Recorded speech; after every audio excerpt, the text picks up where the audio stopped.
Grade 12 Economics. Please welcome Mr. Mhlongo.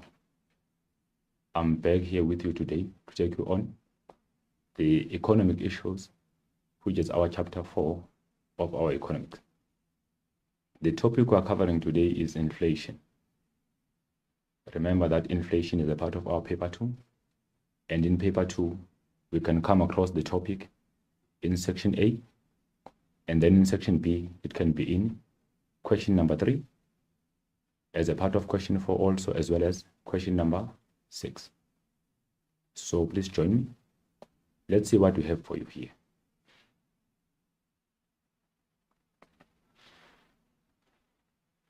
The following are the lesson objectives or outcomes that will be achieved during the course of this lesson. So at the end of this lesson, we will be able to do the following. You will be able to mention and describe different types of inflation.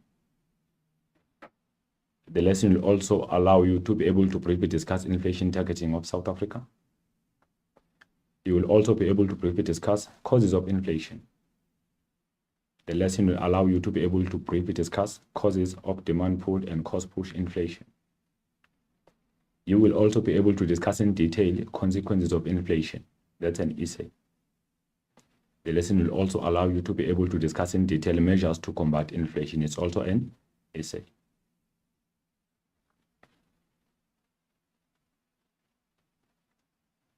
This is the lesson board or the structure of the lesson.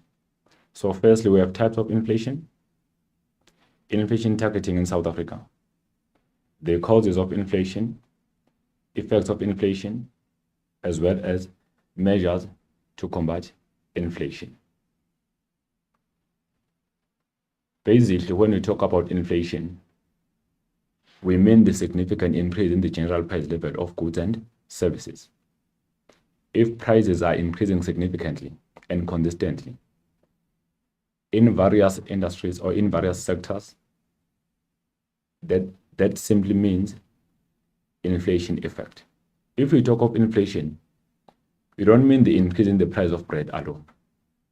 We don't mean the increase in the price of a particular cloth alone, but we mean within the market, the variety of goods experiences the increase in prices, consistently so, within the average or above the average of goods within the market or the entire market, goods are increasing in terms of price, and also services prices are increasing.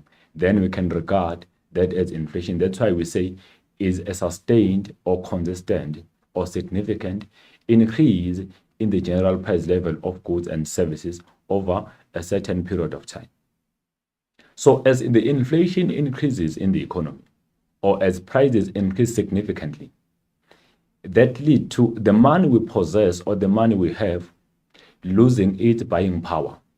The money loses its purchasing power or buying power parity. Because if prices are increasing significantly, and then the money we have tend to afford less of goods and services. Because of that, now it has some effects that are not good for the economy, because even the level of spending decline in the economy. So because of that, we have inflation targeting that was established in South Africa, which is between 3 to 6%, meaning the inflation rate should not increase above 6% and should not decrease below 3%. We call that the inflation target in South Africa. As in now, our current inflation rate is 7.4%, meaning it is above the target. And because of that, a certain intervention is necessary from the government. That's why we have seen South African Reserve Bank increasing the interest rate by 75 basis points. That is the measure to try reducing the money supply within the economy in order for the economy to experience less level of spending and of demand on goods and services. So let's continue with the concept of the inflation. Inflation is a sustained and a significant increase in the general price level of goods and services over a period of time. It occurs if prices are increasing continuously. Not just one price increases on one product, then we say it's an inflation. Significantly so, variety of goods in varied markets should be increasing, then we can say we experience inflation. The increase in the prices should be across all goods and services. Across all goods and services, not limited to certain goods and services, across all. So then we can say we have inflation. We continue with the concept of the inflation. The increase in the inflation decreases purchasing power parity of money. So the money loses its buying power, meaning the money can afford less of goods and services, like I've said before. Money we have tend to afford less goods and services than previously. If the inflation has increased from 2021 as in 2022 now, that means the money we used to spend to afford particular goods and services cannot afford the same quantity of goods now in 2022 because the inflation have increased. That's why we say the money loses its buying power as inflation increases. The decrease in purchasing power is notable on consumer baskets as they buy goods and services with the same amount of money after a certain period. So it's simply notable on consumers as they buy goods and services. If you used 1,500 to buy a grocery in 2021, that simply means this year in 2022, you cannot afford the same quantity of goods with 1,500. You will afford less because we say the buying power parity of money drops because of the increase in inflation. The purchasing power parity or the buying power parity. Then this is an example. Assume that consumers budgeting 12,000 per month to afford all household goods and services. That was in 2019. So the budget is 12,000 to afford all of these goods and services. In year 2020, because of the increase in inflation, consumers need to increase their budget to afford the same goods or the same quantity of goods and services. Now it goes to 13,500 because prices have increased significantly. If the consumer will still be willing to spend 12,000 to afford the same quantity of goods in 2020, the consumer will not be able to afford those goods because the money or the 12,000 rand have lost its buying power. Prices have increased. In 2021, prices continue to increase, resulting to budget constraints for households. 13,500 is no longer enough to afford household goods and services. Then the consumer or the household have to budget 15,000 in order to afford those goods and services he or she used to afford in 2020. Now, if the consumer bring 13,500 to afford same goods that he or she used to afford in the previous year, the consumer cannot afford those goods because of prices have increased significantly. The money have lost its buying power. So, 15,000 is the amount required for household to afford all goods and services. This simply indicates that as inflation increases, the purchasing power parity of money decreases. It affords less goods and services. So this is an image indicating the change in purchasing power parity.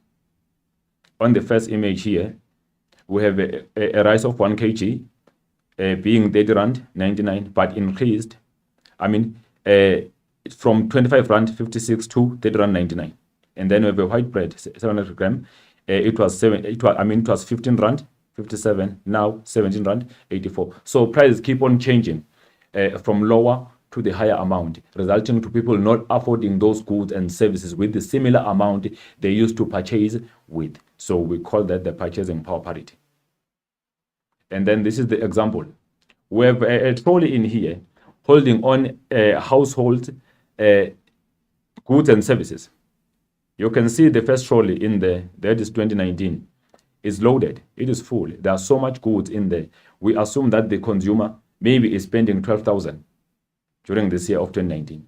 And then the following year is 2020. With the same amount of money of 12,000, the consumer will only afford this basket, meaning the buying power parity have dropped.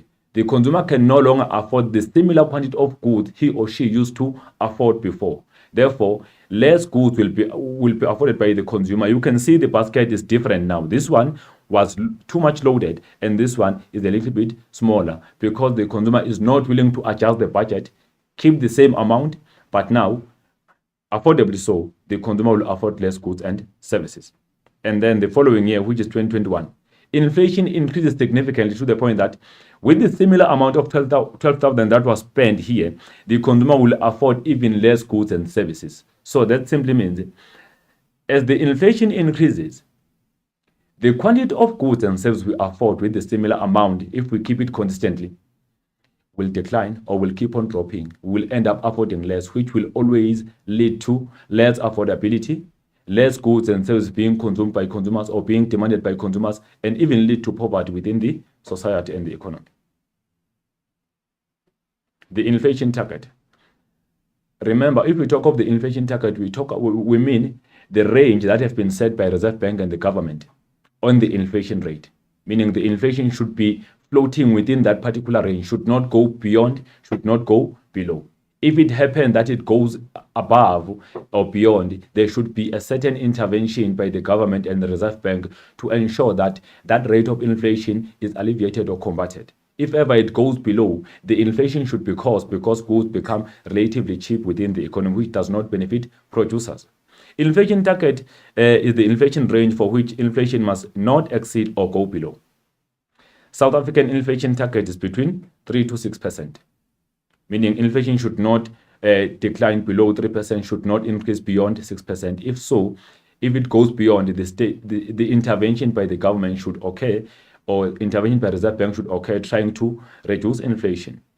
Inflation target helps to the central bank to easily monitor and stabilize inflation rate. So with the inflation targeting being there, it's easy for Reserve Bank to monitor and easily control the inflation rate, because with that range being set, the Reserve Bank can see if the inflation is above, then relevant measures can be taken or relevant intervention can be taken. If it goes below, a particular relevant intervention can also be undertaken to ensure that inflation rate goes between or within. Inflation rate is above, if inflation rate is above 6%, restrictive intervention is necessary by the government and central bank. We call that one restrictionary monetary policy and restrictionary fiscal policy. If inflation decreases below 3%, expansionary measures should be taken by both the government and the central bank, applying expansionary fiscal policy and expansionary monetary policy. And then we continue with the target. Inflation target is the ideal inflation range for which, for inflation to move within. Doesn't go above or below, but simply keep on floating within. Inflation target is like a fence, and the inflation is the children that should play within the area. So inflation should not jump or escape. If ever it jumps, there must be intervention to bring it back to where it's supposed to be. Occasionally, the children jump the fence, but the South African Reserve Bank tries to bring the children back into the fence area or into the fenced area. So we have the inflation, and then with the inflation, there is a fence which is the target. That inflation target simply ensures that these children or inflation does not jump. If it jumps, Reserve Bank must intervene to bring it back to where it's supposed to be, which is to be within the target. Currently, the inflation rate in South Africa is 7.4%. Therefore, Reserve Bank increase in the repo rate. We have seen the increase in repo rate, ensuring that inflation comes back within the target range. 7.4% means that the children have jumped the fence, and South African Reserve Bank have to bring them back within the fence, because now they are beyond where they are supposed to be. Measuring inflation. How do we measure inflation? We use indexes, which is the CPI and PPI. We also use the weighting. So indexes are used to measure changes in general price level within the economy. We call that the consumer price index and the producer price index. The CPI, consumer price index. This one measures the basket of goods and services for typically South Africans. And then with the CPI, we mainly focus on the cost of living, because consumers are demanding finished goods or final goods so that they can be able to satisfy their needs and wants. So it mainly focuses on the cost of living. CPI consists of consumer goods and services because it simply represents consumers or prices on consumer goods. We continue with measuring inflation, where the CPI continues. it excludes the capital and intermediate goods. The reason why, remember, consumers are mainly using finished goods. They don't use capital goods. Capital goods are mainly for producers. That's why the CPI does not include the effect of capital goods, but it includes the effect of consumer goods. The value-added tax is included. We know that consumers normally buy goods and services within the market at the market price, where there's an effect of the value-added tax. Interest rate and prices of imported consumer goods are explicitly shown, meaning the interest rate as well as price on imported goods and services are shown because consumers are the one that most interact within the interest rate, within the banking sector. They take some loans, they buy some goods and services produced with the capital borrowed from commercial banks, which is having interest rates. So that's why it is shown explicitly so in there. And also consumers also demand goods and services produced by other countries or from other countries. And then the next one is the Producer Price Index, which is the PPI. The Producer Price Index measures mainly the cost of production by businesses. So PPI measures prices of domestically produced goods and services, the cost of production. It doesn't measure the cost of living. It measures the cost of production, meaning it focuses on the side of businesses. PPI pertains the following: capital goods and intermediate goods. So in the PPI, or within the PPI basket, we have capital goods mainly because producers are the ones, or business are the ones that produce goods and services. So they use capital goods to produce goods and services. That's why we include the capital goods and intermediate goods, but then we exclude what we call the consumer goods, because now, or final goods, we mainly include the capital goods. Services are excluded. And then prices of imported capital goods are also included in there because those machines are used in production. So they add to the cost of production. Interest rates and VAT or value-added tax are not shown. They are excluded. And then we continue with measuring inflation. Then we talk about weighting. So to overcome the problem of differences in the importance of an item in an index, a weighted index number makes a figure directly comparable. So if we weight, it tends to be very easy to compare prices from one year to another, from 1 month to another, from one quarter to another. The weight reflects the relative importance of an item.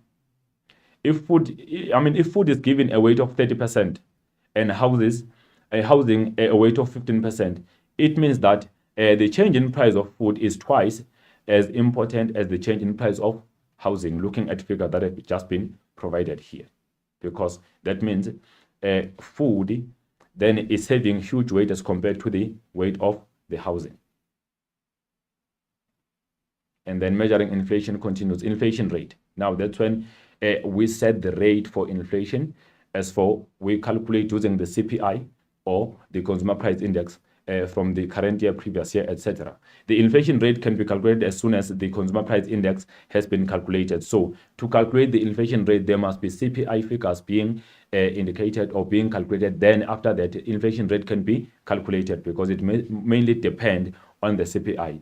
Inflation is always expressed as an annual rate. So we calculate inflation normally per year to say in 2020, we had this kind of the inflation rate, 2021, this kind, and also 2022, we have this inflation. They can also calculate it quarterly also.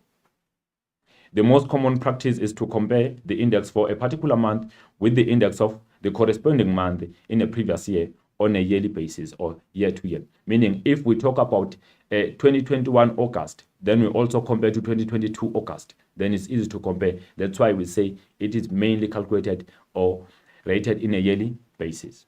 The result is expressed as a percentage increase.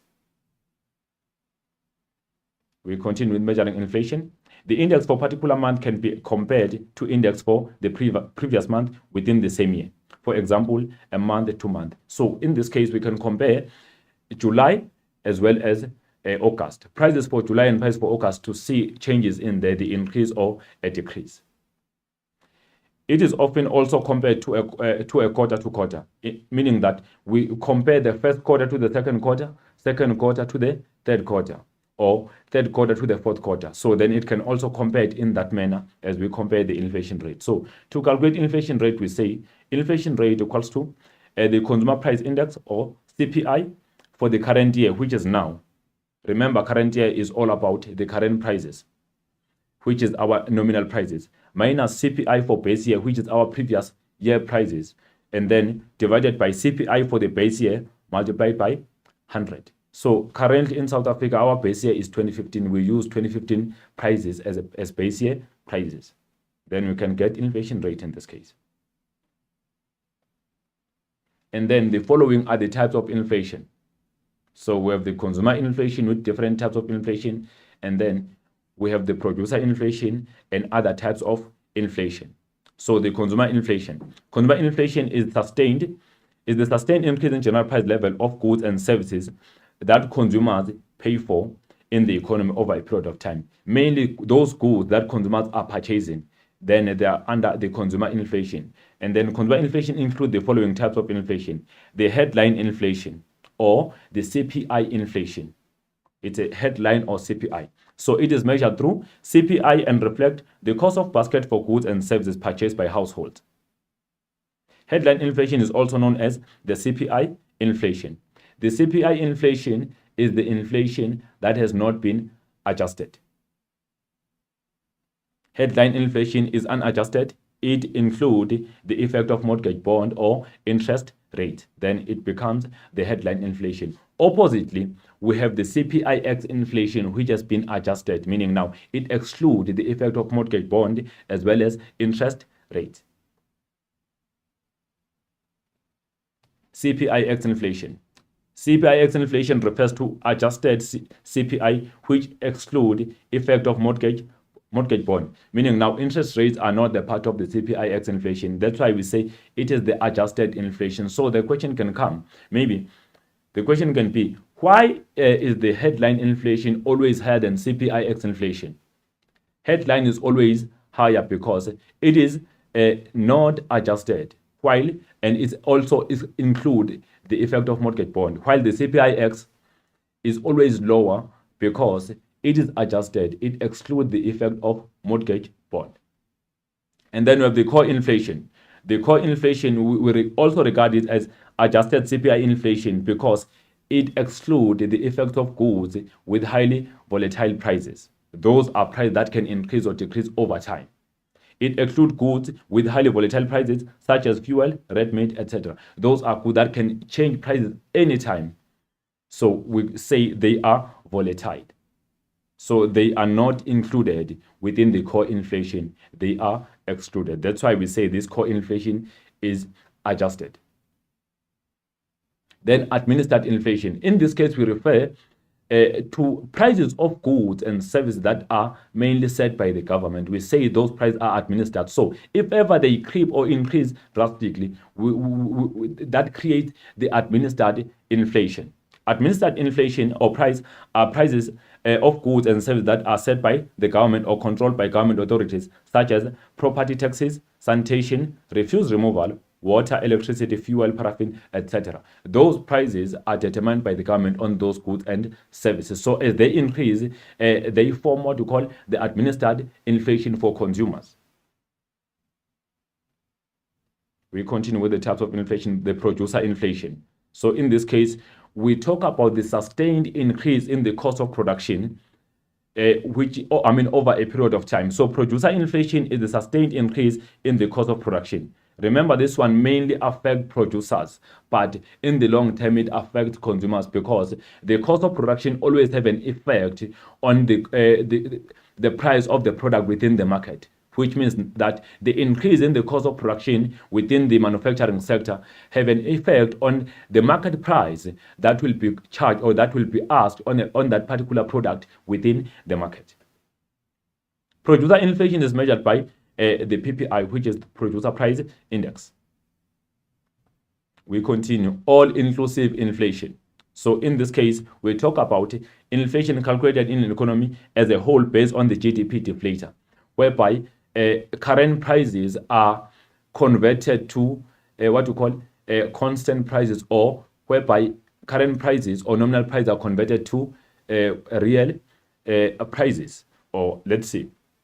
GDP deflator is a measure of inflation against specific base year and is used to convert GDP at current prices to GDP at constant prices. So we call that one a GDP deflator because it reduces the effect of inflation, where the previous year is used to discover those prices. GDP at current prices refer to GDP figures that have been adjusted. So current prices, these ones have not been adjusted for inflation, while at constant prices they have been adjusted for inflation, meaning inflation effect has been removed in there. The hyperinflation. So this is the kind of inflation that increase faster to the point that it can be above 50%, resulting to the drastic poverty and decrease in buying power rate of money. This refers to extremely rapid and sustained changes in overall level of prices, 50% per month or more. We regard that one as the hyperinflation. It means that inflation is out of control and its level is not predictable. It is also called runaway inflation. It increases very, very fast.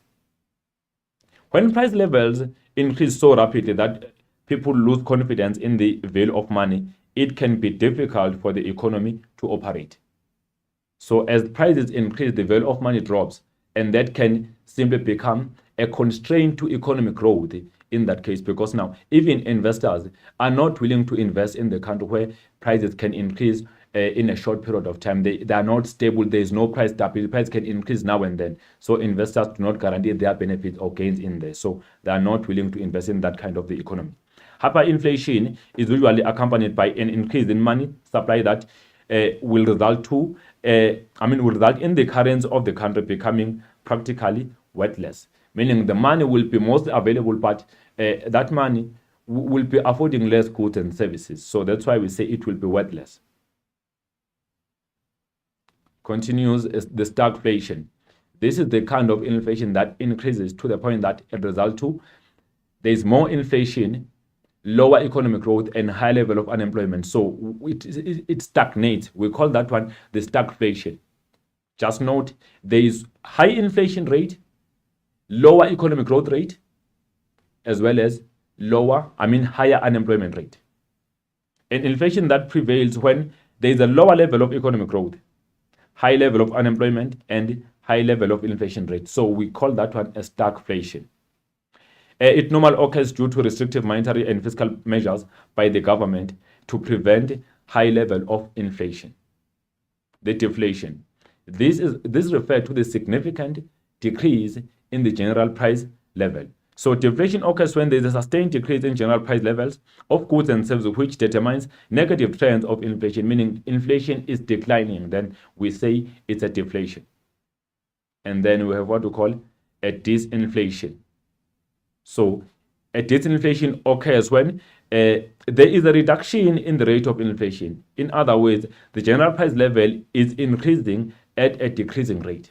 As it increases, but increases at a decreasing rate, then we regard that one as a disinflation. And then features or characteristics of inflation. So inflation, it can be caused in two ways. The demand can cause inflation. So it's a part of the characteristics of inflation. The demand can cause inflation. If ever the demand for goods and services increases faster than the supply of goods and services within the economy, that can cause the inflation in the economy. So what can cause the demand to increase within the economy? We look at that now. If ever there is an increased household spending, while there's a lower goods being supplied or produced. Also, if there is more increase in investment spending by businesses, remember, more investment by businesses lead to even further multiplier effect, because there will be even more job creation in the economy, which will increase level of income, and level of income have that effect of increasing the consumption on goods and services, if ever it have increased. And then also the increase in government spending. We know that the higher government projects or investments lead to what? It always leads to the huge multiplier effect.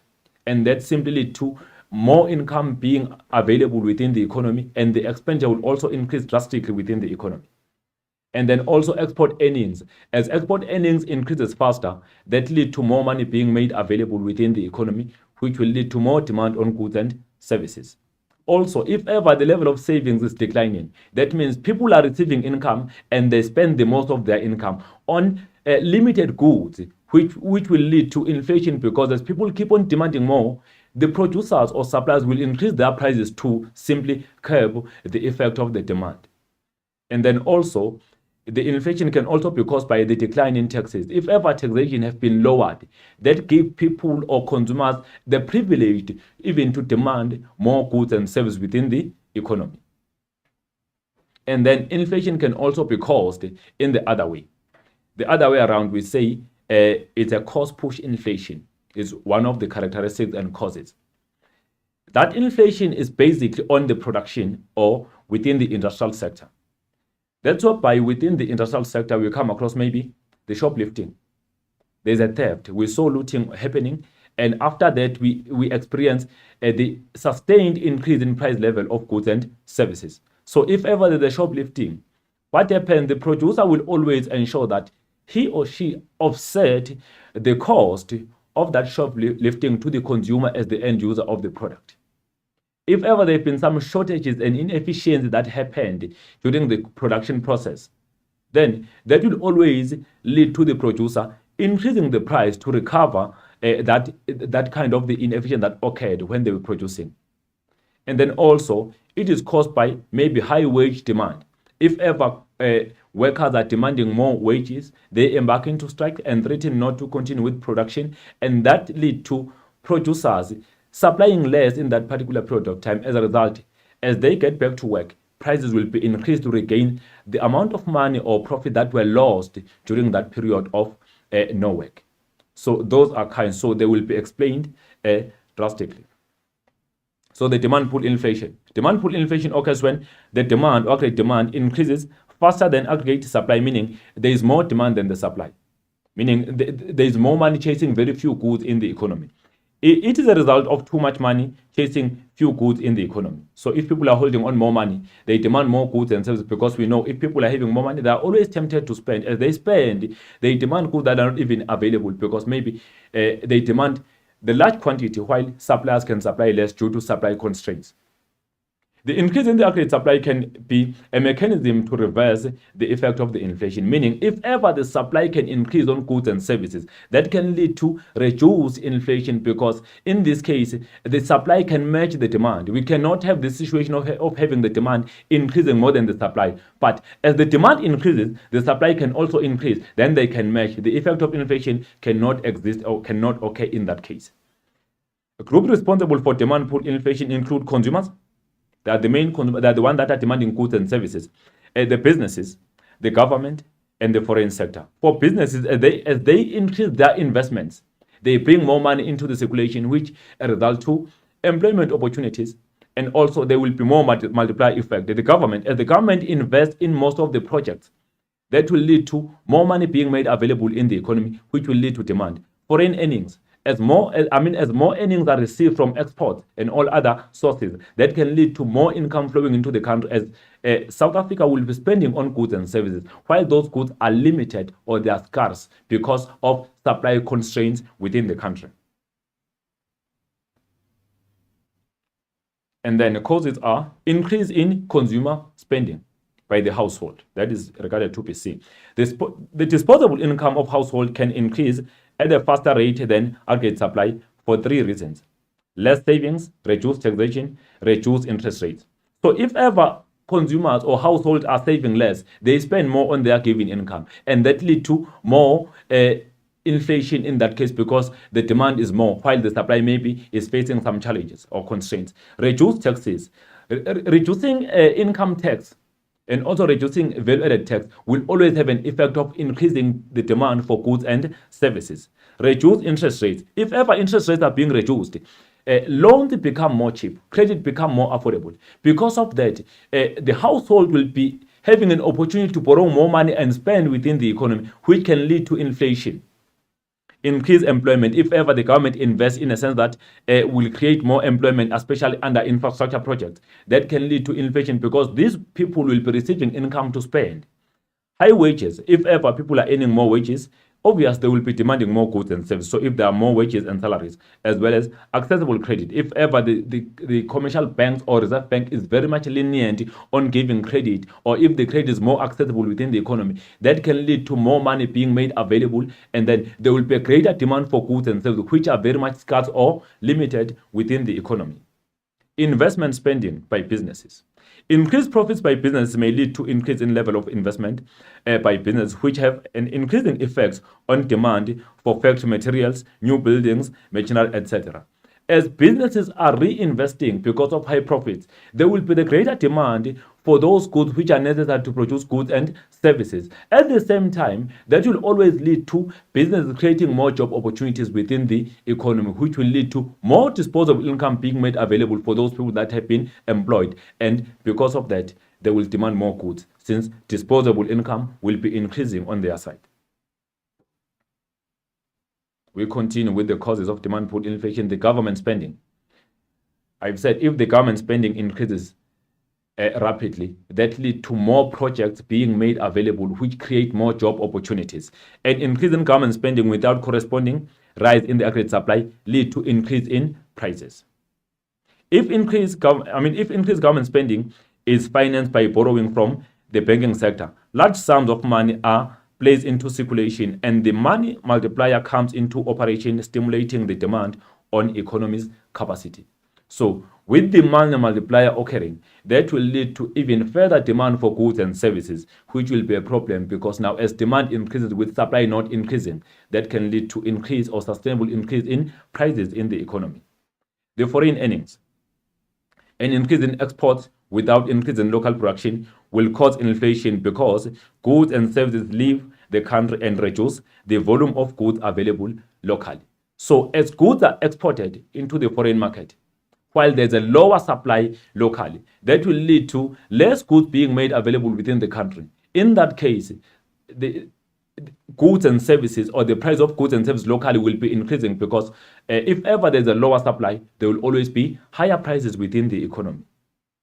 Local prices will increase to dampen the local demand. If the demand is increasing drastically, that will lead to prices increasing also, which will reduce the demand for goods and services, due to the fact that there's less supply. Goods are mostly produced and sent to the global market or into the foreign market, and less goods are made available for the domestic economy. Because of that, we come across the effect of the inflation, because the supply declines locally while the demand is more, which lead to the inflation effect. We continue. Reduction in taxes, like we have said, the personal income tax. If personal income tax decreases, household will have more disposable income to demand on goods and services. This increased disposable income result to more money spent on few consumer goods being available in the economy. Accessible credit. Availability of credit in the form of credit cards, personal overdraft, and loans will make it impossible for people to buy things they would not be able to afford from their monthly income. So with the credit being made more accessible, people spend money they don't even have because of the availability of credit. So that simply leads to even further demand for goods and services because of the credit that is made available to almost everyone that can qualify. If the level of production does not increase in the economy, prices will increase due to the scarcity. So goods are limited, the production is not increasing, the demand is more, then the prices will always increase, and resulting to the inflation. Accessible credit is caused by reduced interest rates. If ever interest rates have been reduced in commercial banks, reduced by Southern Reserve Bank, that can always lead to the credit being very much accessible, because now it will be cheap to borrow money from Reserve Bank from commercial bank. Commercial banks can borrow money at the lower cost or at the lower rate from Reserve Bank, and household and all clients will borrow money at the lower rate from commercial banks, and that will increase money supply in circulation, and the demand for goods will be increasing, while the supply is facing some constraints, it's not increasing. So there's more money chasing few goods, and inflation will prevail. More money supply. If ever the Reserve Bank intervene in the economy by applying expansionary monetary policy, that can always increase the money supply. For instance, Reserve Bank decrease repurchase rate, Reserve Bank decrease cash reserve requirement, and then also Reserve Bank buy bonds from commercial banks, and then Reserve Bank relaxes moral persuasion, that can always cause what we call an inflation, because that will lead to more money supply within the economy. The expansionary monetary policy has an increasing effect to money supply. Decrease the repurchase rate, cash reserve requirement, purchase on financial securities from commercial banks, and relaxing on moral pressure increases money supply in circulation and result to increase in aggregate demand in the economy. Remember that demand is increasing at the lower rate of supply for goods and services. Less savings, as consumers are not, as households are not saving most of their income, they spend, and that spending put pressure on the demand. The decrease in level of savings means that more money is spent on purchasing few goods and services in the economy. Increased demand without the increase in supply increases prices significantly. Like I've been saying, if ever the demand is increasing more than the supply, that will always lead to the inflation effect within the economy. And then this is the graph which explains the demand pull inflation. Originally, we have AS, aggregate supply, and AD. And then, as they meet in there, they create equilibrium point, which is E. We have equilibrium quantity, which is Q, equilibrium price, which is P. Now, because of increasing demand caused by the increase in household spending, the government spending, investment spending, and then the foreign sector, less savings, less taxes, less interest rates, more money supply, all of these components are causing the demand to increase while the economy is facing supply constraints. So the supply does not increase, but the demand on goods is increasing. Let's see.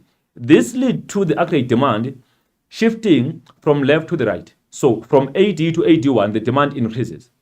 As the demand curve shifts to the right, with the supply constraint, the supply remains constant at A as it doesn't shift. So what does that mean? That means the inflation effect, because since the supply remains constant and the demand is increasing, producers will always adjust their prices to dampen the high demand for goods and services. So we experience the increase in prices from P to P1.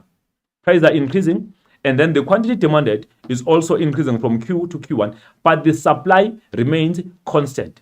You can see the supply remaining constant at AS, and the quantity supplied remains at Q. That simply means an inflation effect. This is the same graph being explained.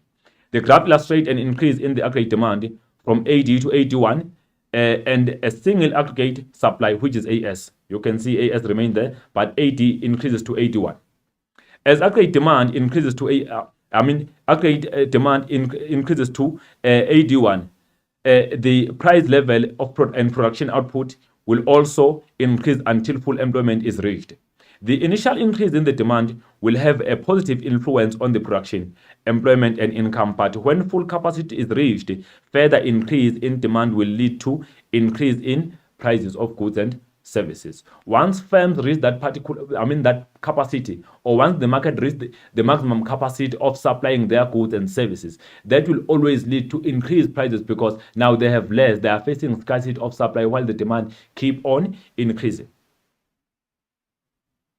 The monetarists' view on the inflation.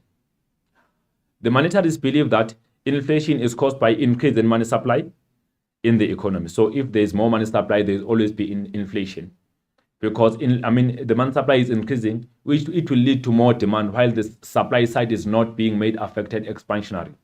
They have a view that the increase in money supply will cause an increase in aggregate demand on goods and services. An increase in demand without simultaneous increase in aggregate supply will cause existing suppliers wanting more money for their goods and services as the demand exceeds the supply of goods and services. In this case, consumers are willing to pay more because they have more money available with them. They demand more. Suppliers will simply decide to increase their selling prices. Then consumers are also willing to pay more because there's more money in their possession. And then the cost push inflation. So the cost push inflation is the general increase in prices caused by increase in factor inputs. So in this case, we talk about those key inputs within the manufacturing sector that will always affect the selling price of goods and services, inefficiencies and short-lifting, including other factors. It is caused by the supply side of the economy, since prices increase as direct result of rise in production cost or input. So I've said before, if ever the cost of production or PPI increases, it always informs changes in prices for consumer goods and services. So if ever the cost of production increases, if the prices for key inputs or factor inputs are increasing, that will mean now producers have to pay more to produce goods and services, meaning that they will offset the burden of that particular higher cost of production to whom? To end users or consumers of goods and services. And that creates what we call a cost push inflation. What causes cost push inflation? The cost push inflation, like I've said before, is caused by the increase in the cost of key inputs, such as machinery, the equipment, the increase in interest rate. Remember, normally businesses will always get capital from commercial banks, maybe in a form of loans, as they borrow money at the flexible interest rate from commercial banks. Then if ever interest rate is increasing, that simply means now the business have to pay more they have to pay more for that particular loan they have taken. Because of that, those businesses have to recover. How do they recover? They increase the selling price for that particular product that they produce with the money that was taken from the commercial bank as a loan. That's what normally happens. So, causes of cost push inflation include wages. This is the most important single cost item in any economy. If ever there are high wages that are paid to workers, at the same time, there is a lower production or productivity, that can always lead to the inflation. Wages and salaries constitute up almost 50% of gross value added at basic prices, meaning they are the most important part because workers are paid the most within the manufacturing sector. So if ever these prices are wages are increasing significantly, that costs producers. And how can producers recover this high level of wages and salaries? They need to increase the selling price, which means they offset that burden of high wages to consumers as end users of the product because they are willing to pay. Increasing wages and salaries are a very important cause of cost push inflation. As they increase, producers pay more for cost of production. And then they assemble together the cost of production. They will be charging the selling price or market prices based on the cost of production, which will be higher than at the end. We continue. The key input. Cost of imported raw materials. If ever imported raw materials or capital goods or machines are very much expensive, that simply means that businesses will be producing with the expensive capital. So how do they recover that amount of money they paid for that imported capital, which is expensive? They simply do what? They simply increase the selling price so that they can keep in line with their profit margins. So cost of imported raw materials and capital equipment increase due to inflation in supplier countries. When the prices of these key inputs that are imported increase, oil, energy, capital goods, the domestic cost of production will also increase. If ever the cost of machines that are imported is very, very high, that will mean the cost of production in South Africa will also be high because we depend on buying those machines from those countries and they are expensive. If the inflation is very high in that particular country where we import our machines from, that will simply mean the machine will be expensive for us as a country, and that will lead to what? Our cost of production being very, very high. As a result, the inflation will prevail in a form of the cost push inflation. Depreciation of the currency. If the currency loses the value or is being weakened, that will lead to importing key inputs being also expensive for domestic manufacturing sector. As a result, that will always lead to the cost push inflation. A weakening of the rand against the currencies of South Africa major trade partners will mean that more should be paid for imports. As we pay more for imported, especially capital goods and raw material, that will mean that as a country, we are producing at the higher cost of production. As a result, that will lead to the cost push inflation. We continue. Increasing price of machinery or equipment necessary in industrial sectors also increase the domestic cost of production. In turn, producers increase the selling price in order to recover the cost of machine that they've purchased, which is expensive. Profit margins.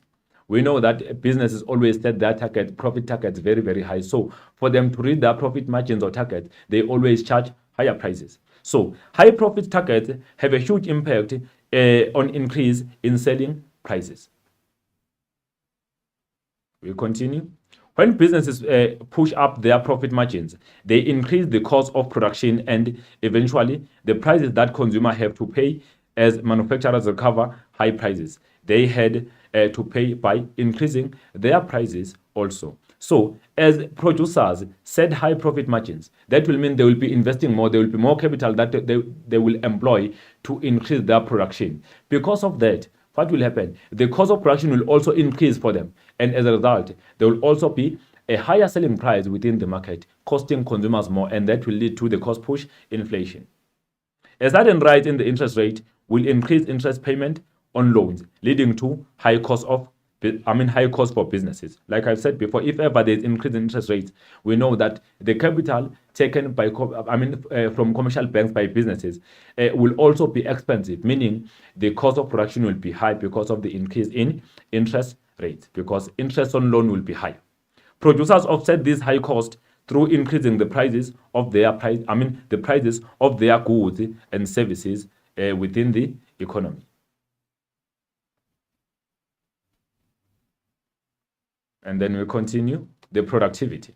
We know that the rate of the productivity should be more than the rate of wages and salaries. So if ever the wages and salaries increase faster than the productivity, that will lead to an inflation effect. The decrease in the level of production while remuneration per worker remains high will always result to increase in the cost per unit. And then wage increases that are not accompanied by the similar productivity increases also have such effect. If ever wages are increasing more than the productivity, there will also be increase in the cost per unit, which will lead to the inflation. Strikes and stayaways reduce output and cause the drop in supply. So the decrease in supply will always lead to higher prices within the market or within the economy. Natural disasters.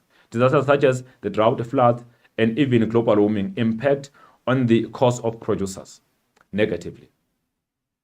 Food prices are one of the most volatile price items in inflation indexes as a result of the effect of changes in weather patterns. So we know that we depend most on the weather patterns to ensure that we have more food production. If ever we have that global warming as well as climate change, we come across less harvest. Because of that, there will be a lower supply of food within the economy.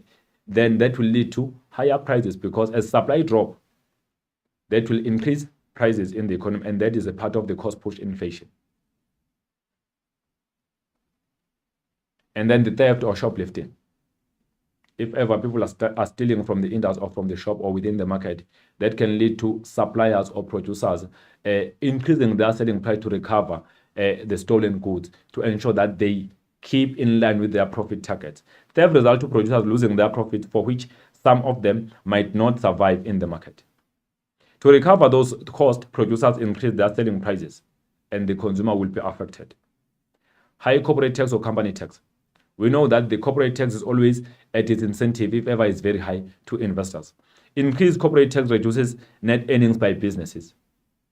So businesses increase the level of their revenues by charging more so that they can raise their profit margins. If ever the government charge businesses more company tax or corporate tax, that will mean there will be less net revenues received or earned by businesses.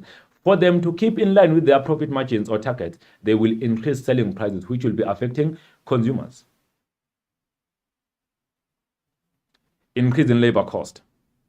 High wage demand increase labor cost and the entire cost of production, because remember, the labor cost is the part of production cost. This will increase asking prices consumers have to pay, which will cause the cost push inflation. If ever the labor cost is very high, that entirely increases the cost of production, which will mean now producers have to increase their selling prices just to recover that higher cost of labor. Increase in price of imported inputs. So in this case, we talk about if ever machines, the technology, and other equipment are very much expensive, or they're imported at the higher cost from other countries. That will mean that those goods being imported as capital goods will make it very much expensive to produce in South Africa, because they are also very much expensive. More money was paid by the producer to import those goods, and then the production for goods and services using those machines will also be expensive. Then producers will always increase selling prices so that they cannot operate at a loss. They will be recovering that high cost of machinery from consumers as they sell them final goods and services. This will in turn increase prices consumers have to pay and increase the cost push inflation. And then this is the graph that indicates the cost push inflation. Remember, I said it is all about suppliers. It's all about supply constraints. It's not about the demand. So let's see. We have original supply curve, original demand curve. Where they meet, we create equilibrium point, which is E, and then equilibrium quantity is Q, and then equilibrium price is EP. And then what happens now? The cost push inflation, it occurs. Maybe the key inputs becomes more expensive to the point that producers find it expensive to buy those machines. So as they buy those machines, what will happen then? The supply will be affected negatively. Some of them cannot afford to bring those machines into the country because of the high cost. So the supply will be declining. So we see the supply declining from AS to AS1. As the supply decline from AS to AS1, we have the new equilibrium point, which is E1 there, where the AD intersect with what we call AS1. The quantity supply declines from Q to Q1, and the price increases from P to P1. This is the effect of the cost push inflation happening. It mainly focuses on the supply constraints. Anything that will prohibit the supply to increase in the market or for goods and services, that it will lead to the cost push inflation. The explanation of the graph. And then cost push inflation is reflected on the upward shift of the AS. This is the one. An increase in the cost of production result in a decrease in the supply. So if the production cost is increasing, the supply will decline as AS shift from AS to AS1. When the supply decreases, it results to higher prices and lower levels of production and income. Cost push inflation has a negative impact on the production, income, and employment. High prices make goods and services less affordable, which means less are sold and produced. This causes lower employment levels within the economy. And then the consequences of inflation. In this case, we refer to the effects of inflation. Now, we have experienced the inflation in two ways: caused by the demand and then caused by the supply constraints. We have those two types of inflation, or those two causes of inflation now we have dealt with. So now, what are the effects of the inflation? As inflation increases, what happens now to relevant stakeholders within the economy? We talk about creditors and debtors. We talk about the poverty and living standards. We talk about industrial peace. We talk about a lot of components that accompanies the inflation that will always be affected by the inflation. Let's see and look at the consequences of inflation. The debtors. Remember, debtors are the ones that are borrowing money from commercial banks or financial institutions.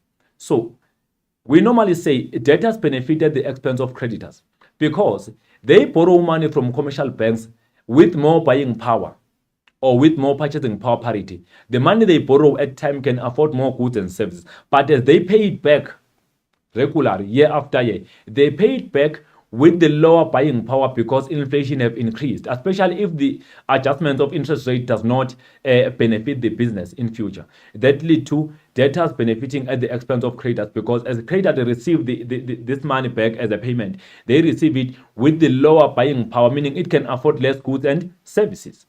Debtors or borrowers receive money with higher buying power and pay back with lower buying power to their creditors. Borrowers benefit from prices increase as they receive the money in a form of loan with more buying power and pay it back in future with the less buying power. During periods of rising prices, debtors gain in real terms because the contract was signed in advance and cannot be changed. Debtors receive the money with relatively high purchasing power parity and repay it back with low purchasing power unless interest rates are sufficient to prevent the situation.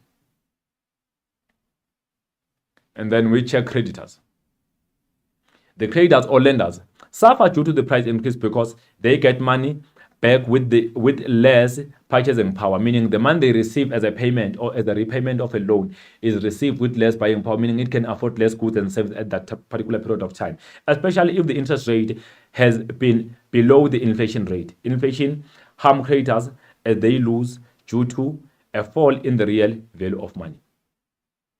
Changes in the price level affect debtors and creditors differently at a different time or period. That's why I've said debtors will always benefit at the expense of creditors.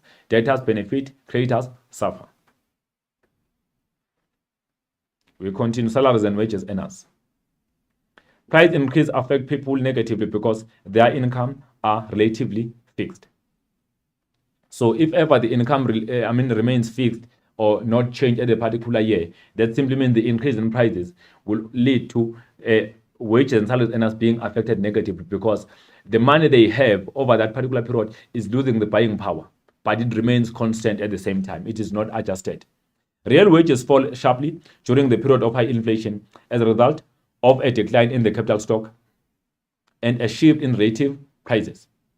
Inflation can impoverish large segments of the population by eroding the real wages.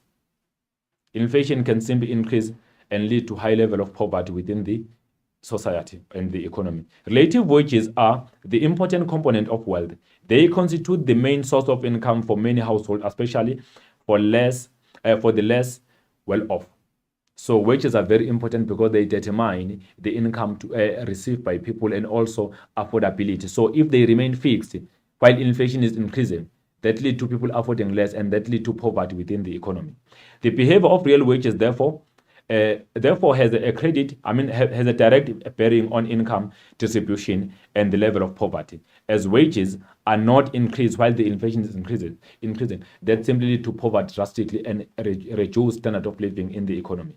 This group includes retired people, pensioners, and the poor. Those people that are earning fixed income are mainly affected by the inflation. Those that are receiving stable income, we talk about retired people, we talk about people that are earning pension. That will experience the erosion of spending power and eventually end too likely to survive. As inflation increases, the demand remains constant, the buying power decreases, they afford less goods and services in the economy, and the poverty increases drastically within the economy. Wage increase are lower than inflation rate increase. If ever there are some adjustments, you find that inflation rate is increasing more than wages, which will mean that that particular increase in the wage level, which is lower, will only recover a certain portion of inflation. Then people cannot be able to sustain themselves. We continue with the consequences. Investors and savers. So we know that some people are investing in some fixed assets, while some are not. So there is a difference between investors and savers. Some people will be gaining, some will be losing. And then assets with fixed nominal value have a fixed return and lower purchasing power as prices increases. So those fixed assets that do not change, they will always be affected negative as the inflation increases. Purchasing power is reduced unless the interest rate is above the inflation rate. People who invest in negotiable instruments such as shares often benefit from inflation because during the periods of inflation, interest rates are increased to encourage savings. So people that invest in paper assets or shares or financial securities will always benefit from the increase in inflation because as inflation increases, it is highly possible that the Reserve Bank will intervene by increasing interest rate, which is of the great benefit to those investors in the indirect investment. And then investors and savers continue. Investors in assets with flexible market value gain while prices are increasing. So those that are investing in the flexible market value will always gain because as inflation increases, interest rate will increase. As interest rate increase, they will also be able to accumulate more on their investments. Often, the prices of these assets increase more rapidly than increase in the general price level. So this means the prices of these assets that are flexible will be increasing more than the increase in the inflation. So it will always give them a benefit. People save money from for long periods with the aim of using these funds to meet future expectations. These savings may be invested as a fixed deposit in the money market as life policies or in pension funds. And then we continue. Now we talk to taxpayers now. How does inflation affect taxpayers? We know that if ever the inflation increases, most of the income goes to the government for taxpayer, especially if the wage or salary earned by the taxpayer is not well adjusted to recover the inflation. Within the inflation, taxpayers' nominal income rise through their real income remain unchanged because taxes are levied on the nominal income but not on the real income, and this affects purchasing power rate on taxpayers. So as the taxation increases, that simply means taxpayers will find themselves affording less goods and services if ever their income is not adjusted upward. Taxes are levied on nominal income and not on the real income. If the income tax bracket remain unchanged, inflation increases the average rate of the personal income tax. So we know the income tax bracket. If ever it remains unchanged, inflation increases the average rate of the personal income tax. And then individuals will have to pay higher taxes even if they are actually no better than before. Bracket creep leads to redistribution of income from taxpayers to the government. As the bracket move from one level to another level, that will lead to more income received by the government from taxpayers, which is a greater burden from taxpayers. Industrial peace. We know that if there is a high inflation, normally workers embark into strikes, demanding more wages and salaries. And that will always lead to what? It will always lead to less supply and less production because of strikes. Wage bargaining is accompanied by strikes and mass actions. These actions can sometimes spill over into violence, which affect the society at large. Inflation leads to demands for increased wages as trade unions put increasing pressure on employers to raise wages and salaries. So we know that if ever there are wage demands, normally businesses will stop producing because of workers will be on strike, being in need of more wages. And that will lead to less peace or no peace within the industrial sector because there will be strikes, no production, no supply, economy will be affected. So that is caused by the increase in inflation, which lead to more demand for high wages. So it lead to less peace or no peace within the industrial sector.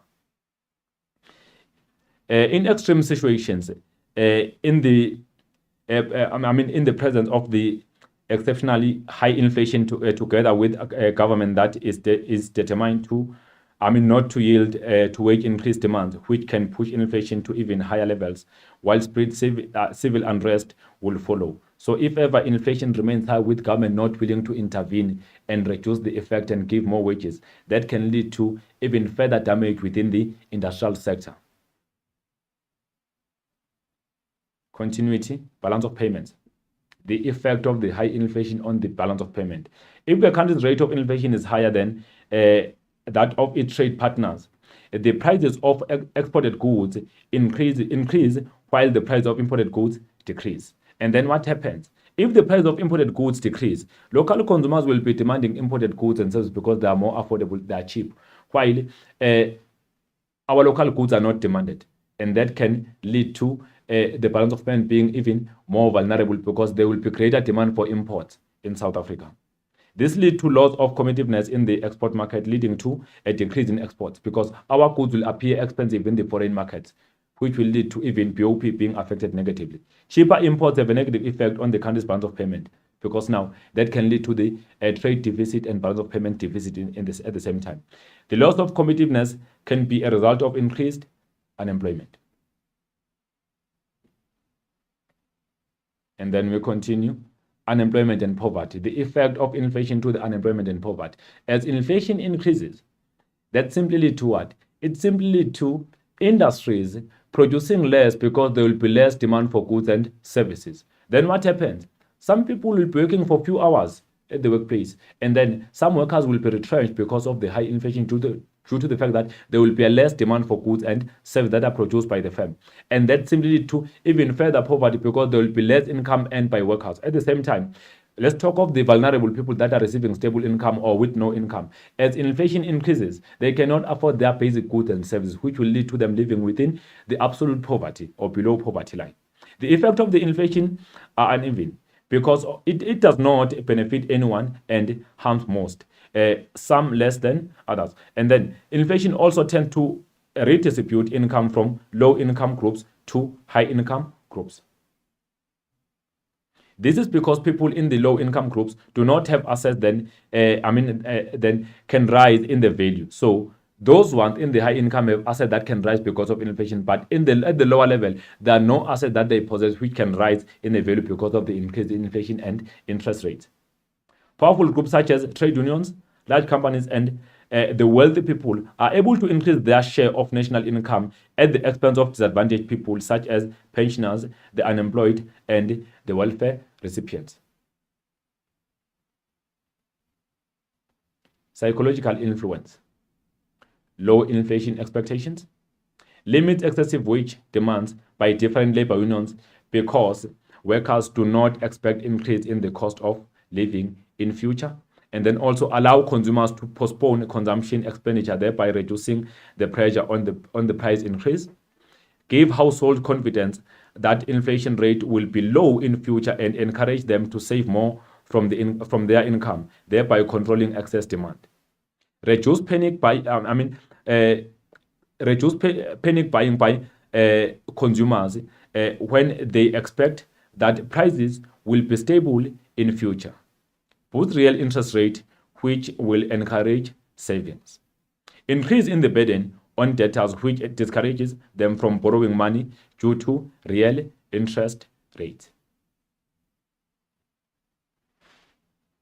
And then we continue with the psychological influence. High inflation expectations. Excessive wage demand by different labor unions because workers anticipate increase in the cost of living in the future will lead to producers increasing the prices in order to recover extra cost of production. So in this case, if ever they assume that there will be more inflation in industrial sector, they will be beginning to start demanding more wages. Then producers will be increasing their selling prices to recover that cost. Prompts consumers to engage in a panic buying when they expect prices to rise. So we know that if ever consumers are expecting higher prices in a particular period, they simply buy more in the short run, trying to ensure that they don't spend more in future. Make households to save less, thereby leading to excess demand for goods and services, which will lead to inflation again in a form of demand pull inflation because they will be demanding more goods and services as they save less within the economy. Decrease the real interest rate, which will discourage savings. Reduce the burden on creditors as they will receive their money at a higher interest rate. And then now we focus on measures to combat inflation. How can we combat the high level of inflation? As we said, that inflation rate in South Africa is 7.4%. Now it's beyond the target. How can the Reserve Bank intervene using monetary policy? How can the government intervene using the fiscal policy? To combat inflation, restrictive fiscal and monetary policy measures should be implemented. That is done by decreasing the level of demand in the economy since too much money is chasing few goods and services in the economy. The decrease in the aggregate demand is the pressure on suppliers. So if ever the demand decreases, then the pressure on supply on goods will be relaxed a little bit. That will lead to even less inflation.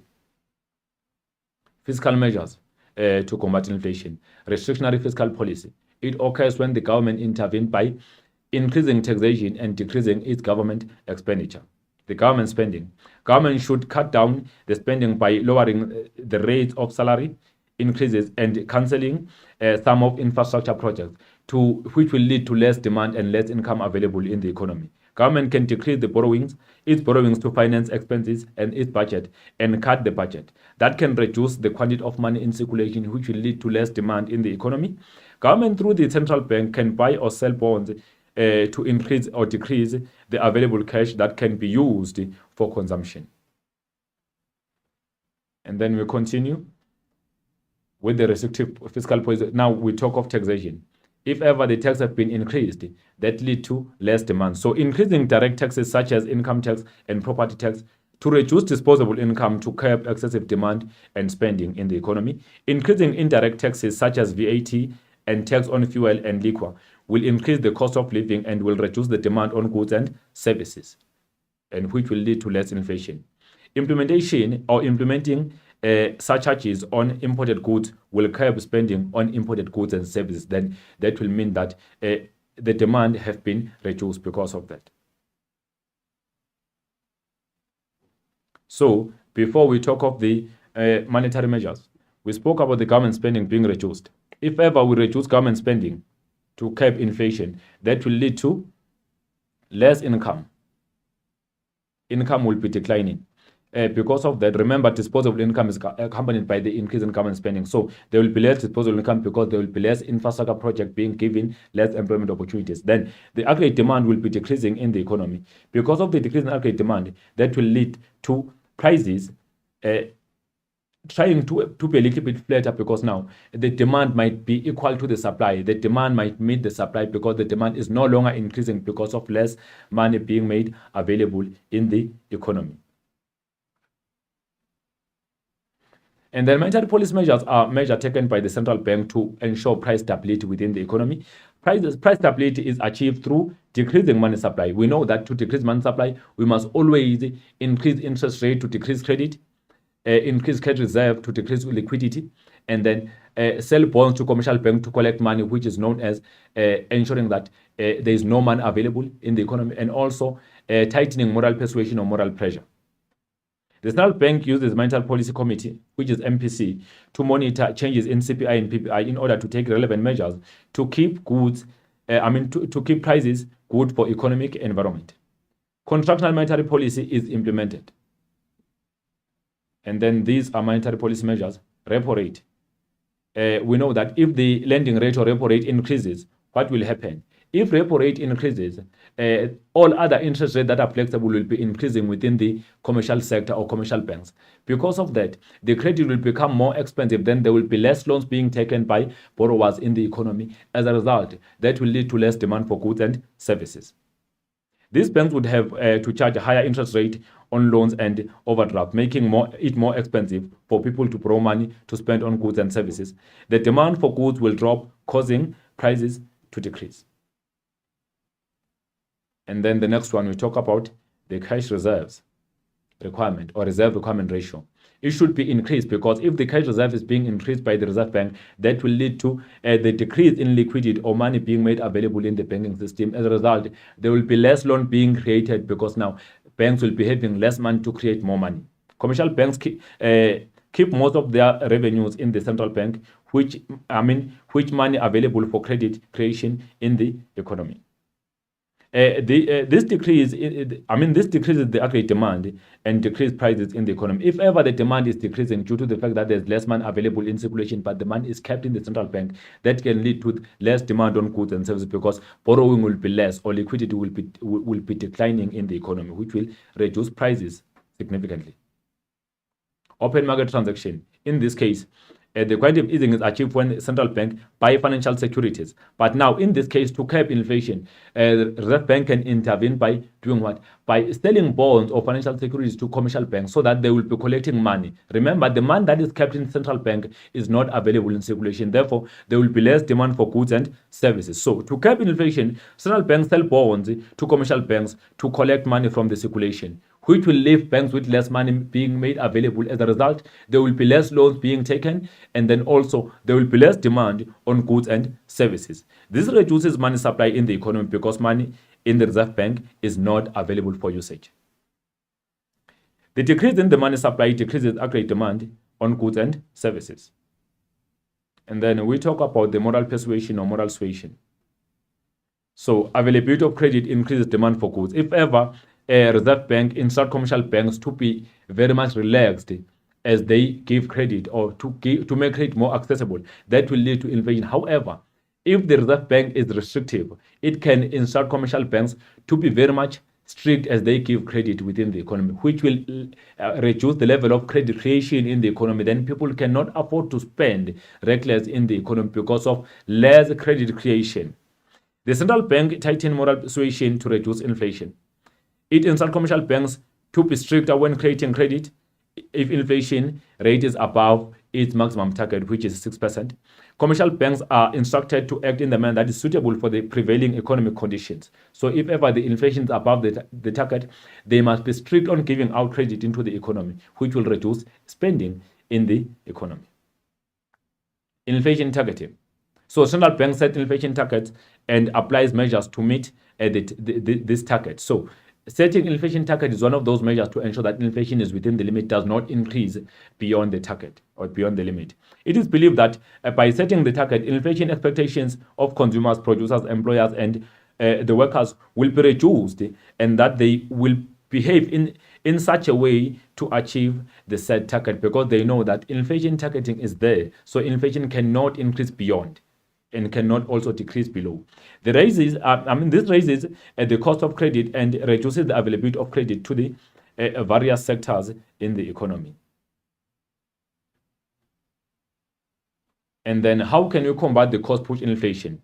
There must be increased productivity. We know that if ever there is more productivity being produced or being made available in the economy, that can lead to relatively lower prices, because higher productivity means more supply of goods and services. Then that will lead to less prices in the economy. Increase in factor productivity are the best option to increase supply and reduce prices. We know that as the supply increases, prices will drop in the economy. Wage increase need to be accompanied by the productivity increase in order to keep prices relatively low. So if ever wages are increasing, like I've said before, the productivity must also increase faster so that prices will be relatively lower.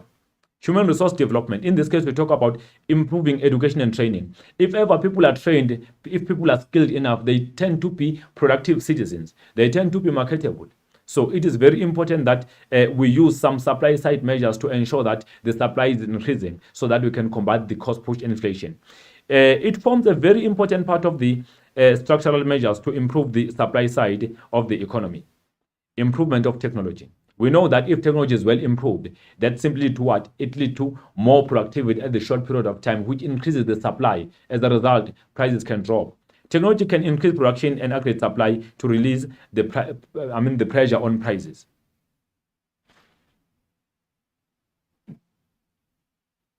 And then the competition. We know that if ever the competition is being increased in the economy, that leads to the production of more goods and services and the increased supply. Because of that, the pressure on prices can be relatively lower.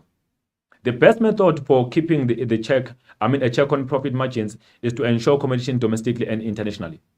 Encouraging competition is one of strategies applied in the fight against inflation, because its greatest advantage is competitive prices. If ever there's more competition, then prices tend to be very much competitive. Less government intervention easily attract foreign direct investments into the economy, which increase the production within the country's economy. And that production will always lead to more supply and relax the pressure on prices in the economy. Import controls. Tightening import control negatively impact on the cost of production. This decreases competitiveness of businesses. It is therefore important for the government to implement fair import control measures to avoid inflating production costs. If ever there are more import control, that lead to those key inputs becoming more expensive in South Africa. Because of that lead to more inflation. So they should be relaxed a little bit. And then evaluation of South African inflation target. Remember, the past two, the consequences of inflation as well as measures to combat, those are two essays as for our current examination guidelines. Success factors on the inflation. It has been able to curb the demand pull inflation by limiting consumption through application of restrictive policies, both fiscal and monetary. Inflation target give confidence to investors as they remain confident that prices will remain stable within a certain period of time. That's why we're about to call the target by the government as a macroeconomic objective, that we call the price stability. So if ever the price stability is achieved through inflation targeting, it tends to be easy for investors to be attracted into the local economy and invest, because they know that prices will not be increasing over time. Make consumers to feel secured about future inflation rates. It reduces economic uncertainties, which create a platform for sound economic growth. There will be even more economic growth because of the inflation targeting, because those stakeholders are fully aware of the changes in inflation. As much as it will change, it cannot be beyond the target. Promoting accountability for South African Reserve Bank by ensuring that it adjusts interest rate if inflation rate goes below or above the target rate that have been set. Failures. Inflation targeting was introduced to control demand pull inflation rather than the cost push inflation. So this inflation targeting is there, but measures that are mostly used, those are measures to combat the demand pull inflation. For instance, measures that have been taken by the central bank was to increase interest rate. What if the inflation we are facing is not the demand pull inflation, is the cost pull inflation, but we are simply combating the demand pull inflation by restricting the demand while people are living within the poverty, while people are not affording their basic life. So it becomes a challenge because these measures that are created, that are used by the government and the central bank, mostly are combating the what you call the demand pull inflation. They are not mainly focused on the supply unless the government intervene by reducing the interest rate on investors, and then unless the government intervene by also improving the supply by supporting businesses to produce more goods and services, then the cost push inflation can be challenged in that case. Cost push inflation is caused by factors that fall outside the control of the monetary policy. Yes, those factors are not the part of the monetary policy, that they're outside. So as we combat inflation, we only combat the demand pull with some of measures to combat inflation, which are known to be monetary measures. Prices of key imports cannot be managed by inflation target, and they increase prices on final goods excessively. Inflation target result to economic strain when existing inflation is cost push, but central bank use measures to combat the demand pull inflation. So this is just an example of an essay that you can come across. We have seen this one in the examination. According to our examination guidelines, we have this essay which says, discuss in detail the consequences of inflation, basically on debtors and creditors, wages and salaries earners, investors and savers, taxpayers, industrial stability, industrial peace, unemployment and poverty, balance of payment, and psychological influence. We have done this essay in a form of explanation. And then the other one is measures to combat inflation. So it says discuss in detail measures to combat inflation. So this can be either demand pull inflation and cost push inflation. We talk about monetary measures, fiscal measures, and other measures. So those essays have been responded to above, but let's simply see the manner at which you can see, the essay can prevail. Discuss in detail the following consequences of inflation: debtors and creditors, investors and savers, taxpayers, industrial stability. Then additional part was, how successful is the fiscal policy as a measure to combat inflation? And then these were possible responses. Introduction obvious, defining the inflation as a sustained increase in general price level. So introduction is always for 2 marks. Any other correct and relevant definition or response can be taken in a form of introduction. And then we talk of debtors and creditors. That's when now we go into depth. Remember, if this was given as a heading, it cannot be created a mark because it was given. Debtors benefit because they receive money with high buying power parity and pay it back with lower buying power parity, while creditors, on the other hand, lose because they give money with more buying power as a loan and receive it back as payments with lower buying power. And then investors and savers. We talk about assets with fixed nominal values in here. A large portion of the wealth of individuals is held in the form of fixed value.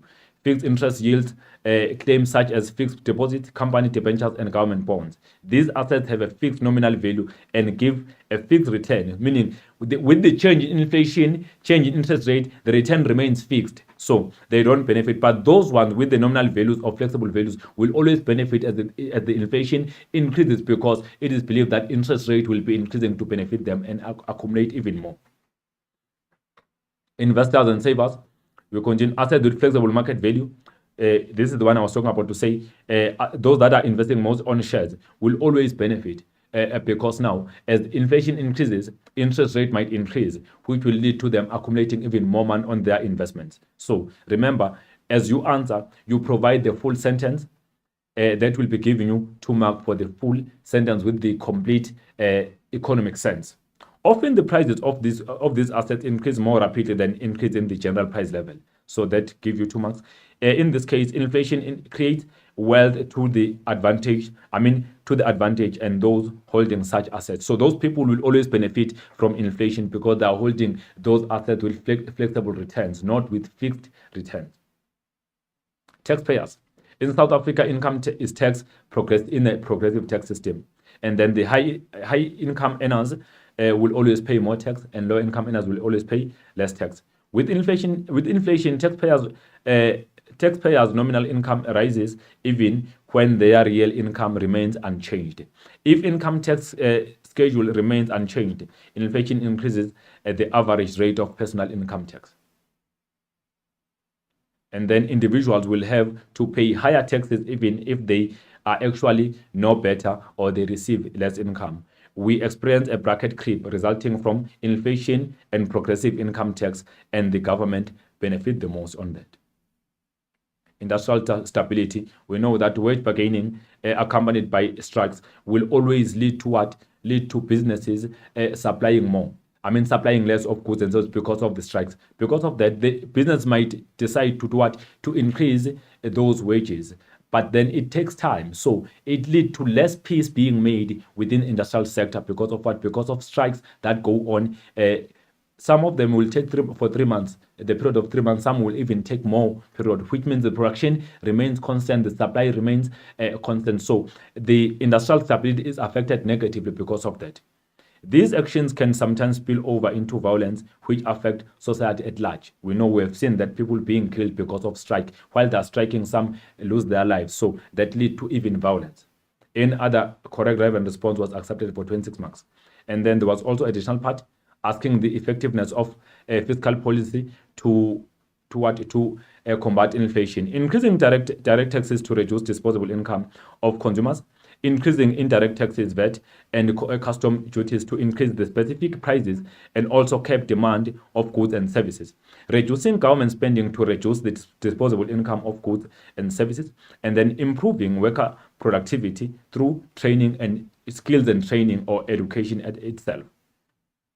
Continuity, and then increase VAT from 14% to 15%, leading to general price increasing and VAT increasing. Also levied on basic services, e.g. electricity and water. Increase government spending, leading to increase in aggregate demand, which could fuel or cause more inflation. Increasing bailout of parastatals and financial discipline, very poor in parastatals. Increased social spending, e.g. grants without productive services being rendered. So all of these are coding what you call the inflation. So it has not been successful because of doing these things. If ever VAT have been increased, when it was increased from 14 to 15%, it resulted to the cost push inflation. The increase in government spending trying to reduce poverty lead to what? Lead to increase in aggregate demand within the economy, and also increasing bailout to parastatals, and also giving more money or transfers into the society without any service being rendered, result to more demand on goods and services, which can also result to the inflation. Any other correct relevant response was given 2 marks in full sentence. And then remember, you must always provide the full sentence. You must provide 5 facts that will give you enough marks. In this case, you get only 2 marks for mere listing. And then conclusion.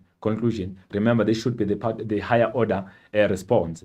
And then inflation must be carefully monitored and controlled so that it can have a minimum effect on the economy. In South Africa, the government uses both fiscal and monetary policy measures to try and combat or control inflation. So any other correct and relevant response, which is of the higher order, was accepted for 2 marks. Remember, in the conclusion, you don't repeat the content that we have mentioned above. So ensure that to become authentic and critical. So this is one of those essays that are in our new or 2021 examination guideline. So ensure that at all times, you in each topic, you track those essays that are possible according to the examination guideline and prepare yourself to that higher level, because we know that if you know an essay, you have that confidence towards the question paper. So with all of this being said, I thank you, and I believe this lesson will have a great impact as we prepare for preparatory